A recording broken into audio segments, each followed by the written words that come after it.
मेरे प्रिय बच्चों, आप सभी को मेरी शुभकामनाएं और शुभाशीष। शुभकामनाएं मैं इसलिए देना चाहता हूं क्योंकि आप जीवन में एक बहुत बड़े मिशन को लेकर आगे बढ़ रहे हैं। शिक्षक अर्थात राष्ट्र निर्माता, यह एक ऐसा पद है जो आपको निश्चय ही एक प्रतिष्ठा और सम्मान देता है। परंतु यहां मैं आपसे कुछ बात करने आया हूं,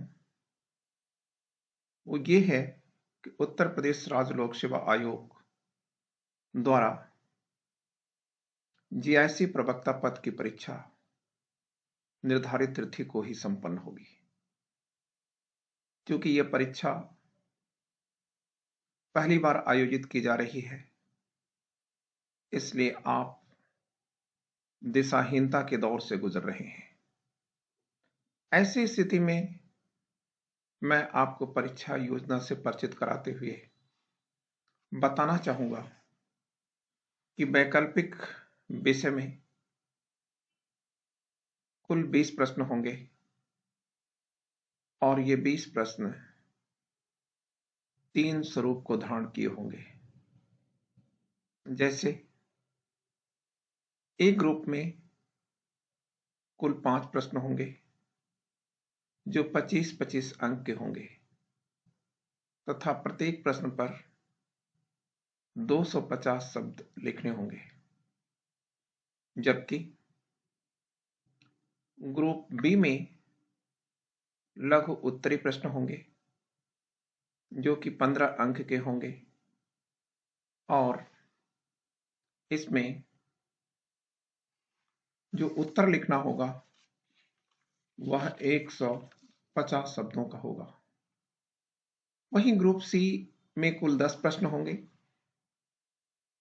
जो अति लघुत्तरी होंगे और प्रत्येक प्रश्न 10 अंक के होंगे और शब्द सीमा भी उसकी 50 शब्दों की होगी। क्योंकि समय कम है, सिलेबस बड़ा है, इसलिए आपको एक रणनीति के तहत ही कार्य करना होगा। मेहनत करने से कभी सफलता नहीं मिलती, अपितु मेहनत यदि किसी रणनीति के तहत किया गया हो, किसी नीति के तहत किया गया हो, तो ऐसी स्थिति में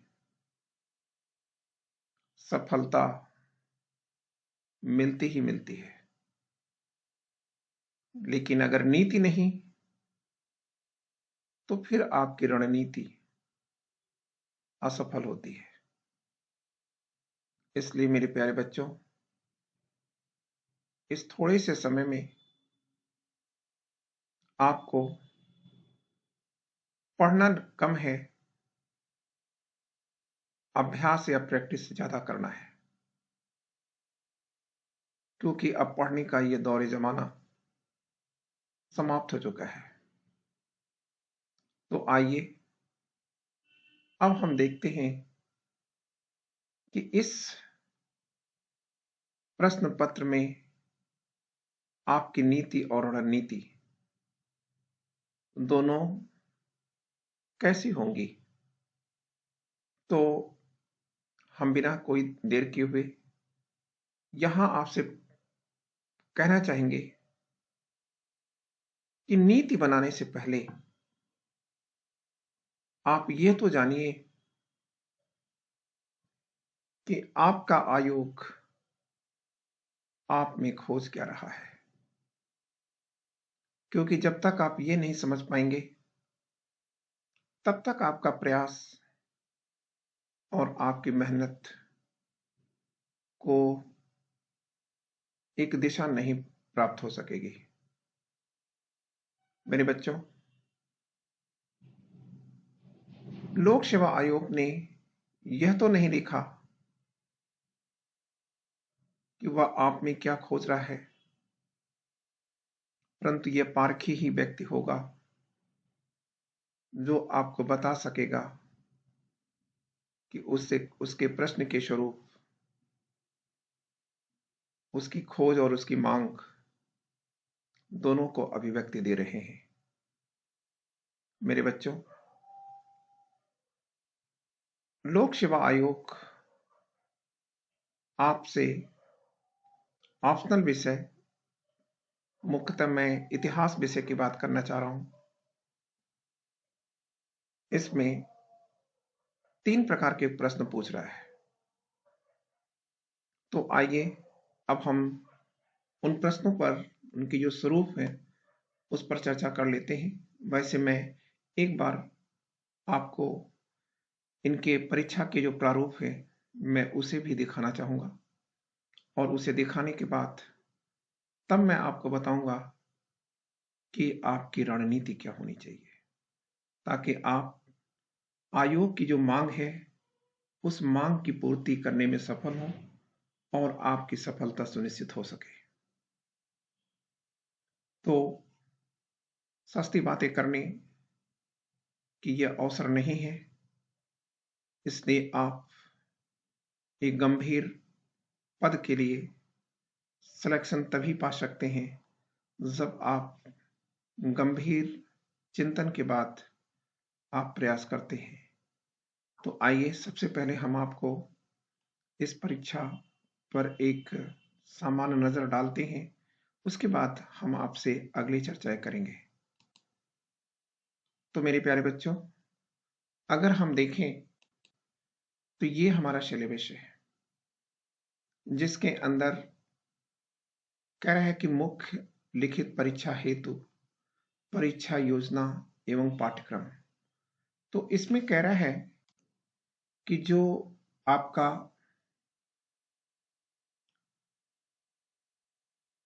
प्रथम प्रश्न पत्र होगा, ये प्रथम प्रश्न पत्र आप ये देख रहे हैं लिखा हुआ है, कह रहा है कि इसमें सामान्य हिंदी एवं निबंध होंगे।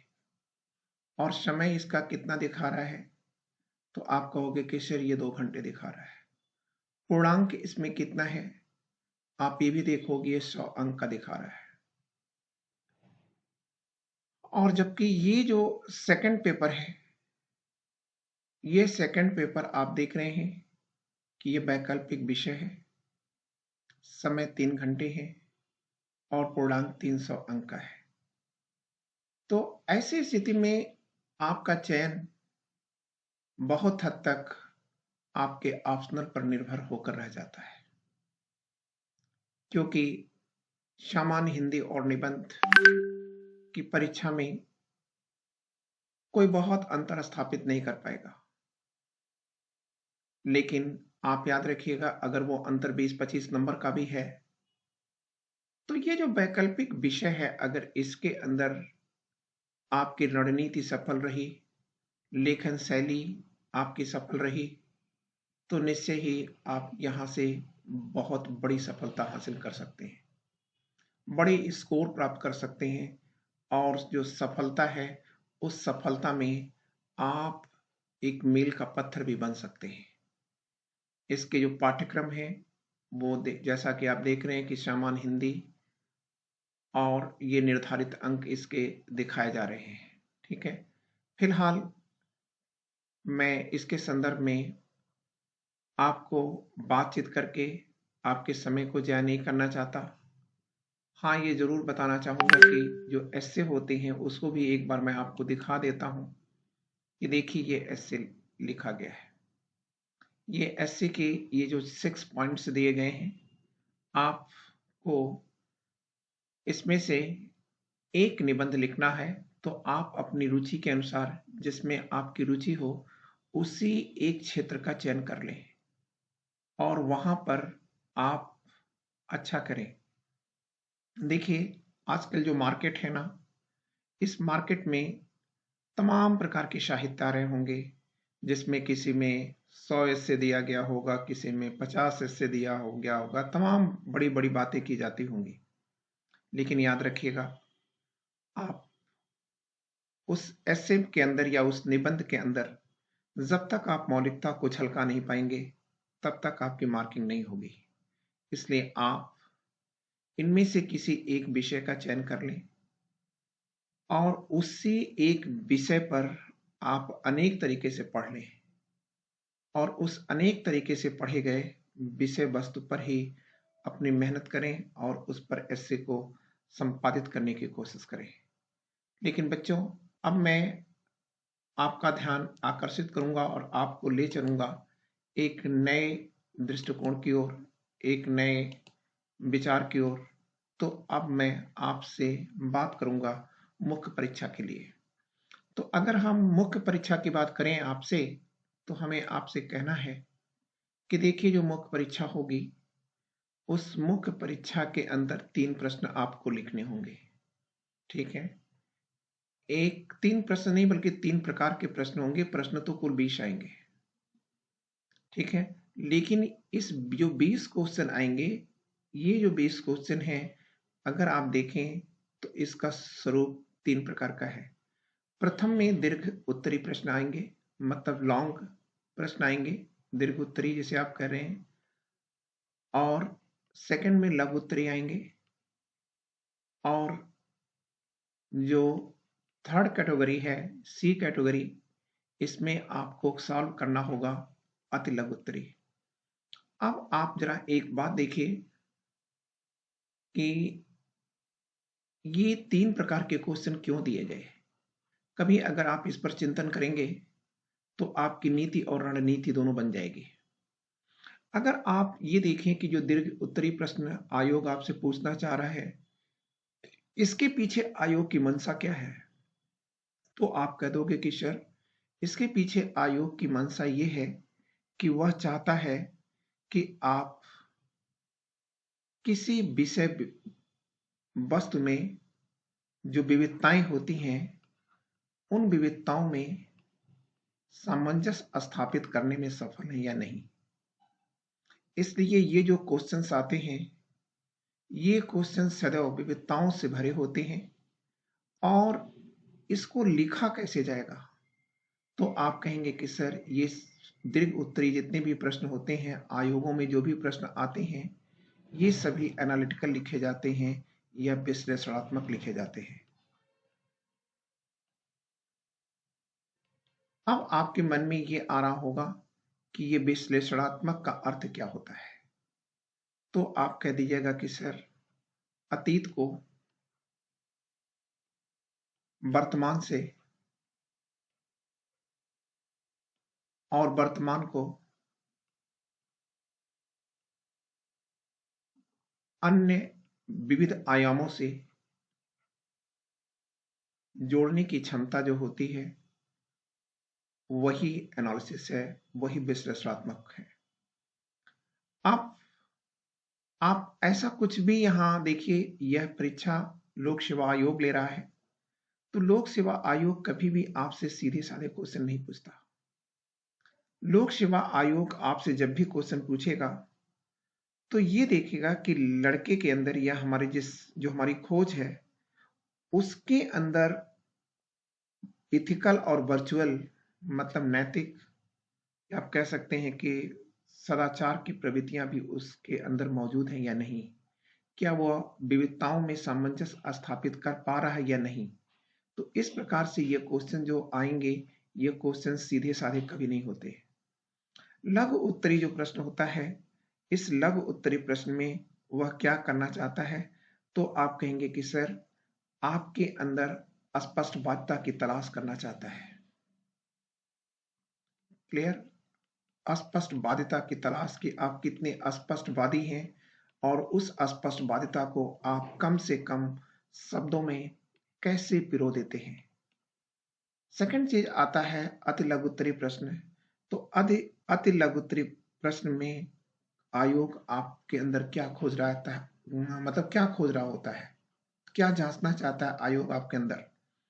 तो बच्चों, आप याद रखिएगा कि चाहे वो ऑब्जेक्टिव प्रश्न हो या अति लघुत्तरी प्रश्न हो, ऐसे प्रश्न इसलिए बनाए जाते हैं ताकि हम लड़के के मानसिक संतुलन को, मानसिक संतुलन, क्लियर, और सेकंड उसकी मानसिक गति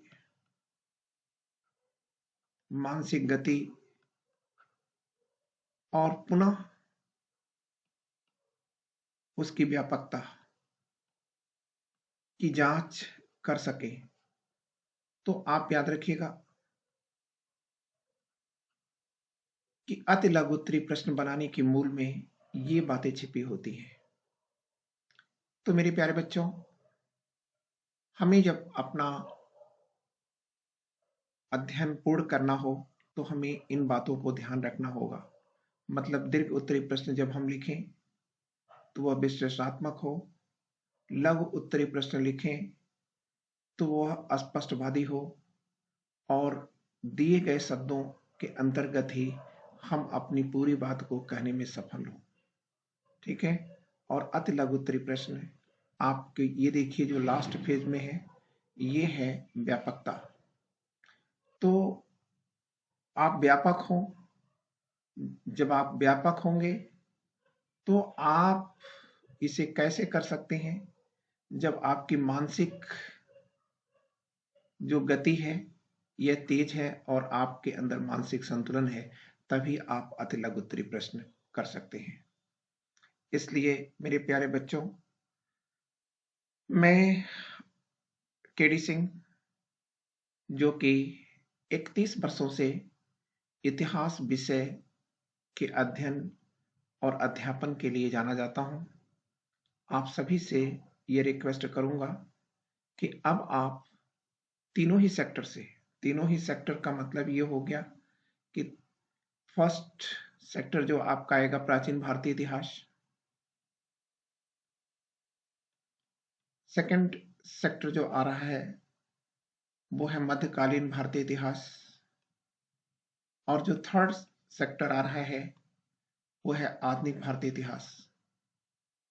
अब इनमें आप खुद में ही मॉडल्स बना लें, मॉडल पेपर्स मतलब क्वेश्चन का मॉडल बना लें और उस क्वेश्चन के मॉडल को, ठीक है, अपने अनुरूप आप सॉल्व करते रहें।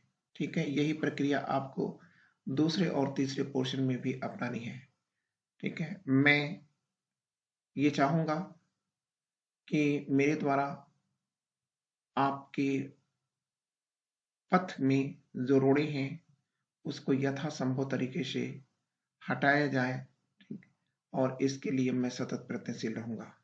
आपके स्वर्णिम की कामना करते हुए मैं केडी सिंह आप सभी को एक बार पुनः शुभाशीष और शुभकामनाएं प्रेषित करता हूं। नमस्ते।